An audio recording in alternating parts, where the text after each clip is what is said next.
Okay. Hello, Coach Hanson. How are you doing today? Doing great. How are you doing? I'm doing good. Just hanging out, living life, and making it. Awesome. Thinking about Raiders football. We're getting closer and closer.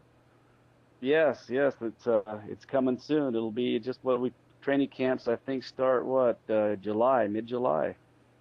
Yeah, I'm just So, I'm just happy OTAs are here. yeah, they're practicing right now. In fact, I saw on YouTube today they had a practice and they had Carr mic'd up. Yeah, I saw that video. Oh, cool. Yeah, That awesome. one that passed to I guess it was the right pylon with to Antonio Brown. That was a really nice pass. I'll tell you what, Carr's got a gun, man. Oh He's yeah, got a great. He might have the best arm in football. yeah, I believe so. Just needs to maybe he just needs to get more comfortable in the pocket. But I believe that he will be much more comfortable in the pocket this year because after the beating he took last year, he knows that his body's back. Kept getting up, Well, he's a tough man. I'll tell you what, he is an extremely tough quarterback, and the players around him know that. They respect that because he wants to be on the field. He plays through injuries, and he hangs out with the guys. He's one of the guys. He's one of the boys. They used to Yeah. say that about Kenny Stabler. Kenny Stabler wasn't just a quarterback; he was one of the boys, and that's what Carr is. He's one of the guys. Well, if he gets a championship, he's already on his way to destroying the record book. So if he gets a championship, he's gonna be, in the talks of being the best Raider quarterback of all time. Don't you think? Oh, I don't think there's any question about it. I mean, I think he's going to get a championship. He might get two. He might get three. I mean, when you're talking the great Raider quarterbacks of all time, you go back to LaMonica. He had incredible numbers back in the late '60s and early '70s. And when Stabler took over for him, Ken Stabler had incredible numbers. I mean, he was the MVP of the league, I believe, in '74. '76, he had an unbelievable season. But he was those guys were tough. I mean, they were guys. They hung out with the linemen. You know what I mean? They were gamers. And then you go to Plunkett, and he was a great one. Hostetler was a tough guy, and then obviously, you got Rich Gannon, who Yeah. was a great player. And I think Carr has a chance to be the greatest Raider quarterback of them all. Hey, I'm sold. I've been preaching that. I've been saying that, since 2014. Like when I saw him bring us back against the Patriots in 2014, only for the drive to be stalled because of a phantom holding call. I knew Right, that the kid could play. I mean, he brought the Raiders back against the hoodie, and the Patriots. right.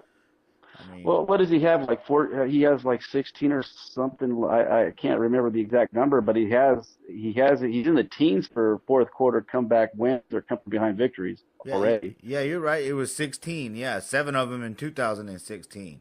Yeah, 16. I think it's the second most fourth quarter comebacks since his time in the league. I think Matthew Stafford has like one more. Wow, and Matt, I'll tell you what, that's a good comparison because Stafford, he does remind me a little of Stafford. Stafford's a great quarterback too, great arm. I mean, Stafford had incredible numbers, but he had a little better team around him earlier on than did Carr his first couple of years. You know what I'm saying? Well, yeah, he had Megatron, right? I mean, Right, Derek Carr right. has had what James Jones in his first year, and then I think that's the year after that we got Crabtree and Cooper, and they did well, but they also led the league in drops. So Right. Well, what was it? Just a mere 3 years ago. Just not last season, not this past season, not this season before, but just the year that he got hurt, the year that they went 12-4. He was in the running to be the MVP of the National Football League. yeah, until that Indianapolis game. He was right there. I mean, if he doesn't get hurt, they might win the whole thing that year. That's what I everybody was still look at saying. Yeah, I remember that. I look at that team, 3 years ago, and I look at, they had three All Pros, they had three Pro Bowlers on the offensive line. Cooper was, he was coming into his own. He was showing signs of, he was a Pro Bowler, but he was showing signs of becoming a great receiver. He's a little inconsistent, but there were signs there. They had the best defensive player in football. I mean, they were rolling, and then it just kind of, after he got hurt, and they just weren't the same the following year. And then there was high hopes going into this season, but it just didn't work out. But you could see signs. The signs Yeah. were there. I mean, you watched that last game against Kansas City, and people, I know the score looked bad, but the Raiders dominated that game in the first half. Yeah, I remember They thought, if Whitehead would have picked off those 3 passes, that would have changed the yeah, whole game. I'm just absolutely. I mean, I watched that game, and the Raiders dominated the Chiefs in that game in the first half. It just got out of hand in the second half. Yeah, that's what happened in a lot of games last year. We were leading going into halftime or leading going into the fourth quarter, but 2 or 3 plays, and back to back, and boom, all of a sudden it was a blowout, and it looked Well, bad. I look to the game. I think the game where the season kind of changed, because I think the game where it changed was where they lost at Denver early in the season. I think the season it would have been a different season for the Raiders had they won that game. That was just a really extremely tough loss at the end there. If they would have won that game on the road at Denver, I think it would have, just the psyche of the team and everything, I think it would have changed the season for them a little. I think they would have been 500 better at least, with all the injuries and everything. They might have even went 10-6. But that game is the one that sticks out to me. That was just a tough, tough loss on the road. Yeah, and that road schedule at the beginning of the year for 2019 is looking bad. So, but again, Well, in 2016, remember we had a tough road schedule. So, Carr knows how to handle that kind of pressure, and he has a wideout like AB that knows how to handle that kind of pressure. So, I think we're gonna get out of that. I think we're gonna go 5-3 within the first 8 weeks. Yeah. I think there's a good chance of that. It could even be better. I'm going to tell you what the Raiders did, and people don't realize this yet, but they drafted a running back that is going to help them tremendously. And what I mean by that is this guy is a carbon copy of Bell from Pittsburgh, with the exception of our guy Jacobs is a more physical runner, and he's a little bit faster. But he is versatile, just like Bell, just like Bell. You could flex him out. He could play receiver. He could catch the ball, out of the backfield. He can block.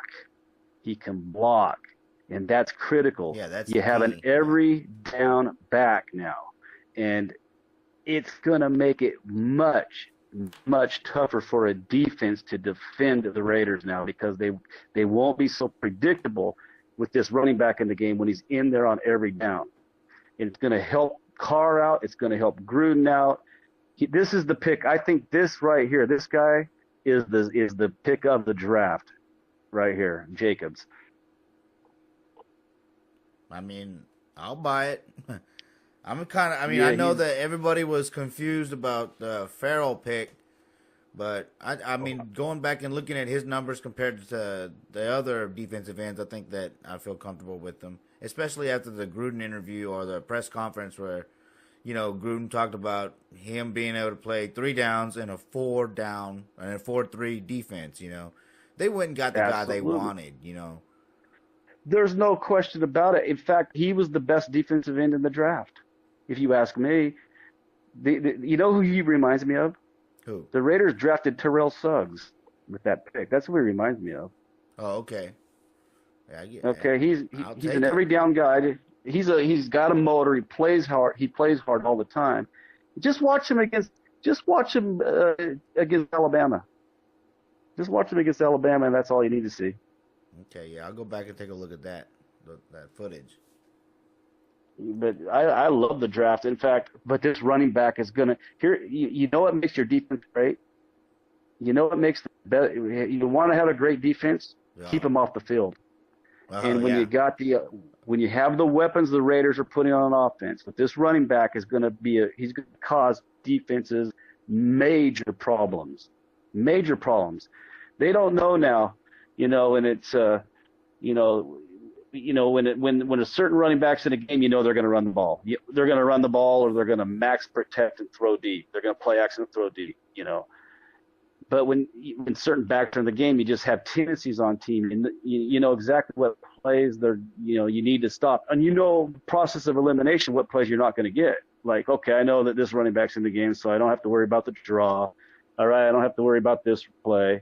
I know they're not going to run this pattern because he's not a very good pass blocker. You see what I'm saying? Yeah. So it helps the defense when they know a certain running back's in the game. If they got tendencies on that team, you could call a defense to shut down the plays that running back, they're only going to run these certain plays when he's in the game. You have a better chance of predicting a better defense to be in to stop the offense. But when you don't know, when you have no tendency because he's in there on every play, it makes it extremely difficult on the defense to call a defense to stop the offense. You're guessing now on defense a little bit with your calls. And that's when things like play action will really come into help the offense. Not only that, he's a pass protector. People always think that the offensive line is the reason that the quarterback's getting sacked, but that's not necessarily always the case. I mean, a lot of times the running back has somebody in protection too. He's responsible for a linebacker who's blitzing, and if he doesn't see the linebacker blitzing, or he sees him late and doesn't block him, well, then that's not on the offensive line. That's on the running back if the quarterback gets sacked. So this kid can block. You know who both him and Bell remind me of? Here's who they remind me of. They remind me of Roger Craig with a little bit of Marcus Allen sprinkled in. Hey, that's what we need. We need the next Marcus Allen. And that's what you got. You got Marcus Allen. You have Marcus Allen with Roger Craig's physical running style. Not that Marcus wasn't a physical runner. Marcus was very physical. But Roger Craig was extremely physical when he had the ball in his hand. This guy is the same way. Now, he has moves like Marcus. He's got moves like Marcus. He can make guys miss better than Roger Craig could. Both Roger Craig and Marcus could catch the ball out of the backfield. They could both play wide receiver, and they could both block like crazy. They were great pass protectors. So that's what we have here. This is what we needed. This is the key. This is gonna help the offensive line. Huge. That's good. That's what we need. Yeah, the back that can block and do it all. Catch out of the backfield, hit the middle, go through the middle, go through the outside. I'm anticipating this season. I'm excited. Yeah, I'm excited. It's going to help Carr. Carr has somewhere he could dump the ball off to quick if he has to. I mean, it's don't say that now, Coach. You're going to get the Raider Nation upset. Everybody's tired of Captain Checkdown. Well, let me tell you something. Sometimes checkdowns aren't bad when you got a guy like Jacobs catching them. Yeah, I mean, if you can get 4,000 yards in checkdowns, I mean, it's a tool to be used. Hey, a check down to Jacobs could turn into a 60-yard gain real fast. Man, I'm telling you, especially with AB working the middle of the field, Williams taking the top off the defense. It's gonna be nice, man. The defense is gonna be stretched out. Well, not only that, you just hope they blitz because they're gonna pay a dear price if they do. And Carr's numbers against the blitz here recently haven't been that great, but remember in his first couple of years, he was really good against the blitz to the point where Andy Reid and the Chiefs defense, they just started dropping everybody back. You remember that? Oh yeah. So. And again, that has a lot to do. Carr's numbers maybe dropping on the blitz could have to do with the receivers. Right. They have to read the blitz too. They have to know when to break the route off, and maybe they're not breaking the route off when they should, so he has to hold the ball longer. than normal. You see what I'm saying? So everybody plays a role in a blitz, picking up a blitz or or getting rid of the ball on time of a blitz. The receivers have to side adjust the route. They might have to change their route. It's not always the quarterback. It's not always the quarterback either. No, I think they've, and that's another thing. That's another takeaway from the press conference. It seems like Gruden is tired of people asking him if Derek Carr is the quarterback of the future. I mean, they have built the team around him, and they have said that they believe he is the franchise quarterback that they want.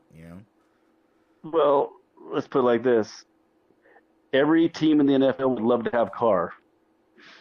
Yeah. Every team would love to have him. He is a franchise quarterback, and the Raiders have the best quarterback. I think he's the best young quarterback coming into his prime in the NFL right now.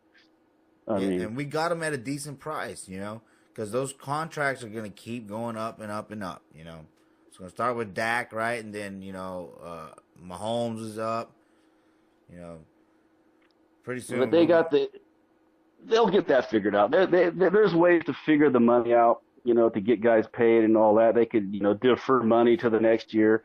But you're right. They're going to have to pay Carr because he's that good. So you got to pay him. Well, no, I was saying that at first that contract, he was the highest paid quarterback, but now, he's like the fifth highest paid quarterback, and he's coming into his third year on the extension. So, by the time he's back up, hopefully we win by then, but his contract as of now is looking a lot better than what it did. That other people were complaining about him making so much money and not winning. Well, I'll never ever be upset with a player getting paid because these guys take a beating. I'm not talking just quarterbacks, but any player. If you want to talk about salaries, NFL players are the least paid of any professional sport. Those guys don't make they don't make near the money that the Major League Baseball players do or the NBA players do. Those guys in those other sports have guaranteed contracts. Yeah. In the NFL, the contracts aren't guaranteed. A guy gets hurt, he's only going to get his signing bonus, and the rest of that's gone. So. That's crazy. But the Raiders have it figured out with the salary cap, and they got the right guys there. The Raiders have a brilliant salary cap guy, by the way, a brilliant salary cap guy. His name is Tom Delaney, and he's brilliant with the numbers. So they're not going to have any problems there. Right? He just got promoted. Oh, this guy's he's Einstein, man. He's like Einstein. I was there with him, and he is brilliant. That's cool. Yeah, he went back to Gruden's first run, right? Oh, yeah, that's when he first started. That's correct. Yeah, I was doing a little research on him.